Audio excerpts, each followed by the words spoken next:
Well, let's jump right into it. I want to start with the quarterbacks, the number one player in the country, Dylan Raiola, the Ohio State commit, the son of Dominic Raiola, a 14-year NFL veteran for the Detroit Lions, played on the offensive line. Before that, Nebraska All-American. So he's got some genes there as well. But Drew, when we look at this player, to me, this is the only quarterback in the class. And I say this in a way more of a compliment to Dylan Raiola. But to me, he's the one game changer and potentially program changer in this class. Give me your thoughts on Dylan Raiola and what you've seen so far and what makes him different in the class of 2024. Well, Cooper, I agree, but let's not sell the Raiola family short here. Mom also played water polo at Hawaii. He's got a sister playing volleyball at TCU, so there's some athletic genes. And Dylan, he's a multi-sport kid, hit 89 miles per hour on the diamond or on the mound as a pitcher, also doubles as a catcher. I don't know, when I watch him, he's the safest, surest bet at the quarterback position in that 2024 cycle. And I mean, I don't know about you, Cooper. I know you kind of studied that top group of quarterbacks more in depth than you probably ever have. And Dylan, to me, he just stands out. He's thrown more live passes than a lot of these guys. He played some stiff competition in the Lone Star State last season as a sophomore. And when I look at him, I mean, he just makes it look easy. Natural passer of the football. It just flies out of his arm. He's got a monster arm as well. At the Steve Clarkson quarterback retreat back during the summer months, there was a ton of different counselors there, all different classes. And Dylan Raiola, when we're talking quarterbacks, actually had the second longest long ball toss of the day, actually, or it might have been first. I think it was over 72 yards. So I love this kid's game. I love the fact that he can go under center and move around and make some off-plane throws. I mean, Cooper, what do you think about him? Do you have a player comp yet? Because I see a little Kyle Allen here. I don't love that comp. So I want to ask you, anyone he or mind you of thus far? I got to be very careful. It's kind of like a combination of, I think, two guys. In terms of his ability to play off platform and how elastic that arm is, you see some kind of Mahomes tendencies in his game a little bit. And I think for his size, I mean, he is 6'3" plus 228 pounds right now. That's the last verified measurement we got from him this offseason. So, I look at that and I look at some players now collegiately. I think DJ Uiagalelei is another guy just from a size frame standpoint, explosive arm. You can kind of see some comparisons there. But Drew, no doubt in our mind, and obviously the number one ranking certifies that Dylan Raiola, the most talented player in the class of 2024. But, interesting conversation we were kind of having before the show. A loaded class in the 2023 quarterback cycle. Arch Manning, Dante Moore, Nico Iamaleava, Malachi Nelson, and a handful of others. Where do you think he kind of stacks up if you were to put him in the 2023 cycle?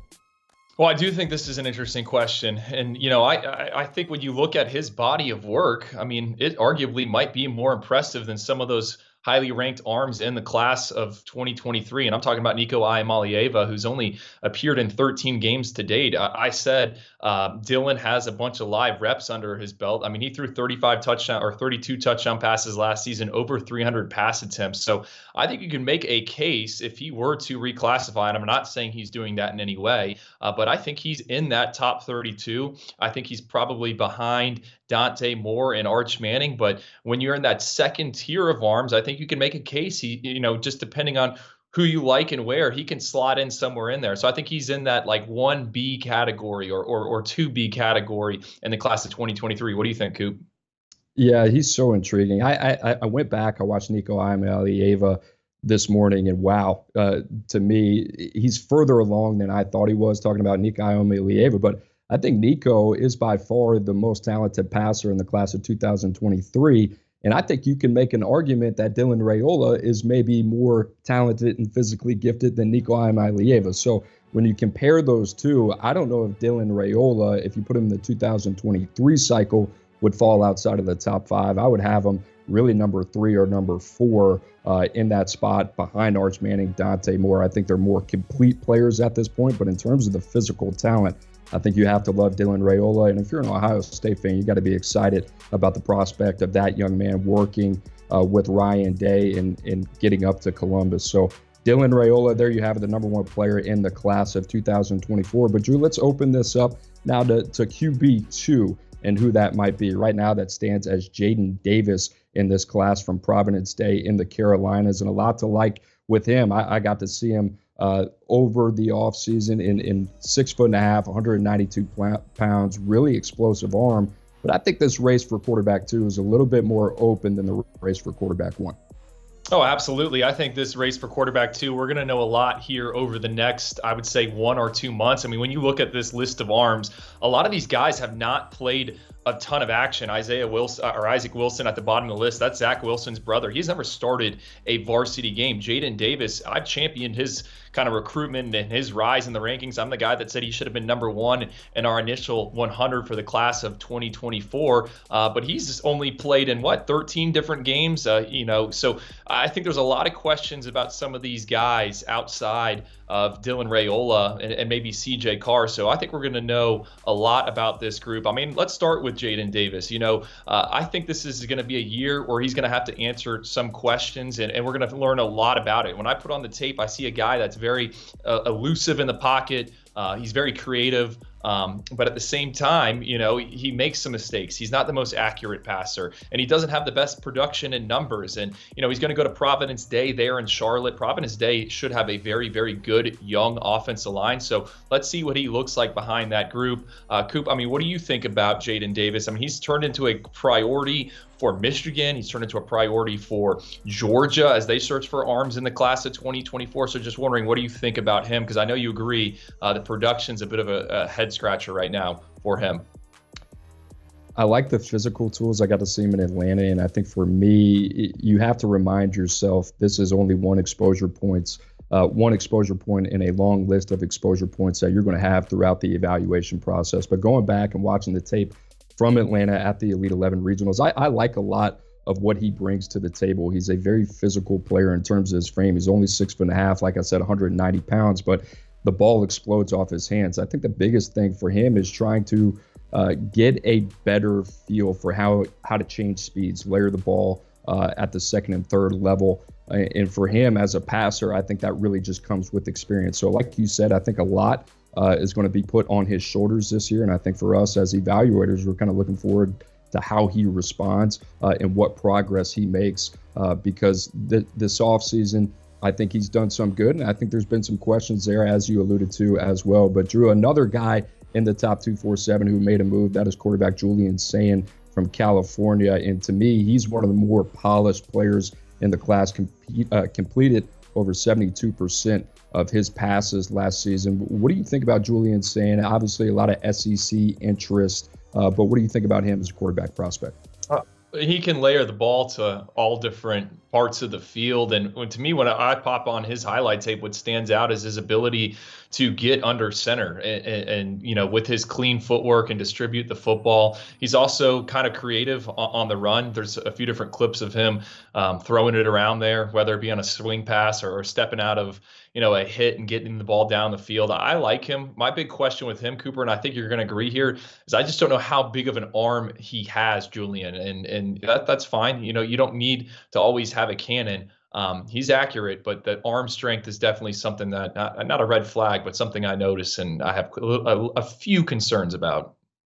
Well, 11-1 as a starter last year as a sophomore at Carlsbad. So a lot to like with him. We'll keep an eye on him. But another guy out of the state of California, Elijah Brown, the quarterback at Mater Dei. And if you're the quarterback at Mater Dei, there's going to be some lofty expectations. That's where the Heisman winner, Bryce Young at the University of Alabama, played his football. But looking at this guy, I went back, I watched the Duncanville game this morning. That was in Texas, one of the better teams in Texas, and the way that he fared. You look at him and you kind of get to see him live, and you look at some of the combine exposures that he's had, and you're like, okay, he's a little bit of a raw passer.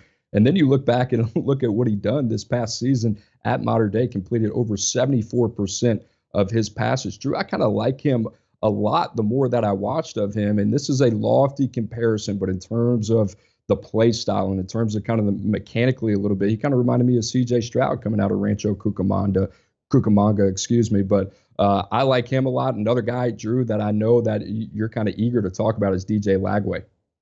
Yeah, DJ Lagway. I mean, from a physical standpoint, I don't know if there's a more impressive quarterback in this upper group we got in the top 247. I saw him at Florida's Friday Night Lights. He was in street clothes, but he's 225 pounds, and his dad looks like a monster as well. And I just found out from Gabe Brooks, our Texas-based analyst, Dad played running back and fullback at Baylor.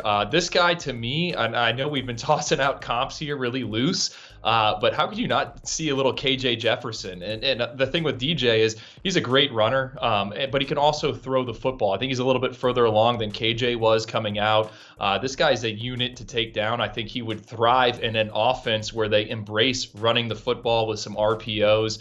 Impressive looking individual. Still want to see a little bit more as a passer, but he certainly has the size and what you're kind of looking for in these modern spread attacks where the quarterback is utilized as a ball carrier often.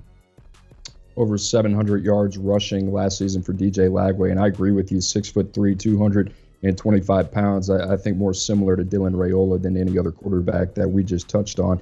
Drew, another guy that we want to get to here is CJ Carr, and a guy that both me and you have seen throughout the offseason circuit. I really like him, not only from a physical tool set, but once you kind of get around him. I saw him at the Elite 11 regionals in Nashville. He's got a little bit of that it factor to him.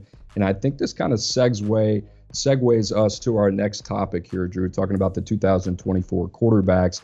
And that's what quarterback needy teams they are in 2024. And a couple teams that kind of come up to me: Florida State, Georgia, Michigan. Drew, I'm going to let you take this wherever you want to go with it.